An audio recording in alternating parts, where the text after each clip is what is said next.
Hey everyone, what up? Matt Kaiser here.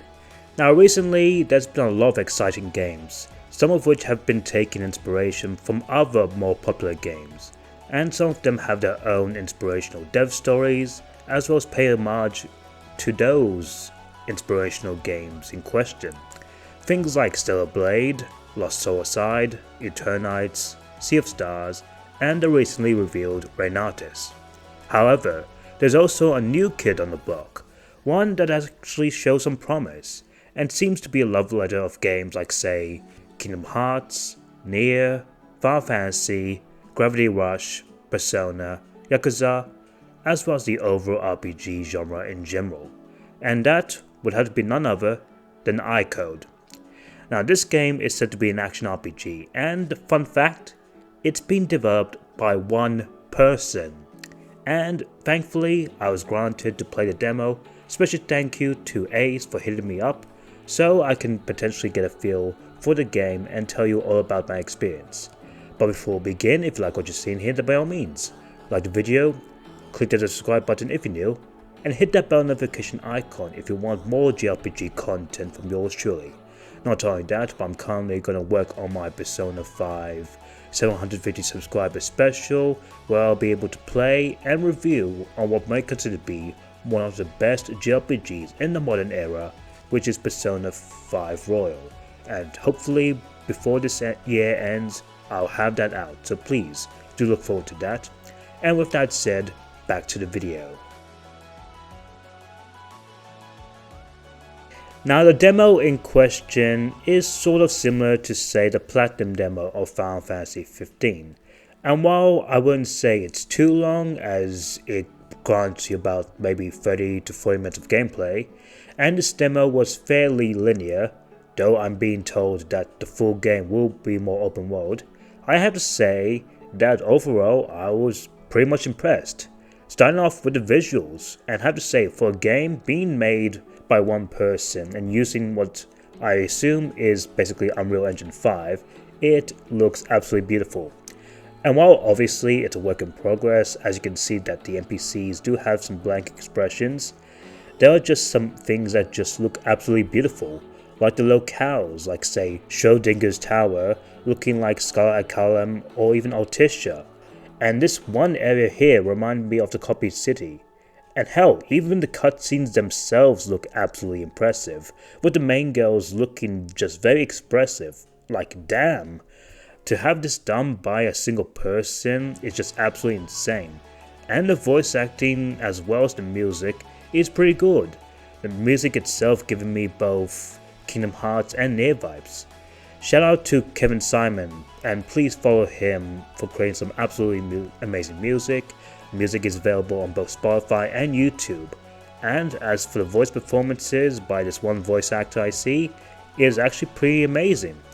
Though the real meat of this game is where it's all at, with the combat reminding me again of, like say, NieR Automata, as well as both Devil May Cry and Kingdom Hearts all wrapped into one, with the latter especially where you're able to approach to enemies very quickly, making the combat traversal very responsive and just overall fast and fluid, while also having things like your perfect dodges a la Platinum game style, and be able to both juggle and combo enemies in the air.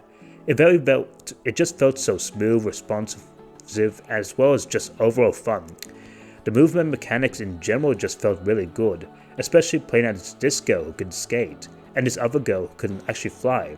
And I have to say that the fly mechanics were really just so much fun, and to be honest, I wish we could have flown a little bit more, to be honest, but for what we have, it is actually pretty good, and I hope to see more flying stages.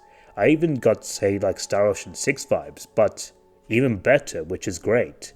Then you lastly have this boss, which is this giant puppet, and you're even given a choice of 3 difficulties: easy, hard, and even a mode, which is basically like a no damage mode, and honestly, that's just such a cool thing to have. The boss itself was actually pretty fun and insane to deal with, having to dodge its attacks and hearing that it can sync its own attacks to the beat of the music was such a cool touch. Reminds me of even Hi-Fi Rush in that regard.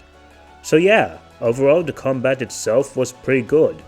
My only nitpick I would say is really during the boss, there will be an arrow pointed towards you, giving you, say, a warning that's going to do a barrage of attacks. Personally, I do think it can be removed, as I think the boss itself has enough audio and visual cues that give you some leeway of knowing when to stop attacking and dodging while shooting at it. And another thing personally I would hope, and this is just a personal take, is for maybe even buttons to be remappable in the full game, but that's just a personal preference. Aside from that, it was overall a pretty good combat system. There's also nice bits of content here, like say having a photo mode, being able to play the guitar, which hey, between this and the piano game from Final Fantasy VII Rebirth, I'm all the more for it here. And also being able to pet or kill the cats, which is nuts. Alongside some trippy stuff like sleeping too much and everything is on fire, and also having that fan service, which NieR fans can expect. And with that, I would have to say that my experience with this demo of AIKODE was a blast, and something I think those who like RPGs in general, especially Kingdom Hearts, NieR, Final Fantasy, and among others, should definitely keep an eye on. Oh, brother, this guy stinks! But jokes aside, especially since that this is coming this year and will also be released for the PlayStation and Xbox alongside PC, I think people should really just, keep this on their radar. I'm even told that the full game itself will even have things like multiple endings, though more similar to say Virtue's Last Reward or Steins Gate, where you can jump between timelines to unlock the ending as well as even get the true ending, with information from other timelines. And also the full game is set to also feature systems similar to both Persona and Yakuza, which is also pretty cool. So yeah, that's all my thoughts. Thank you Ace for giving me this opportunity, can't wait for the final release, and I hope you guys enjoyed this and can consider keeping this game within your radar. With that said, until then, Mad Kaiser out.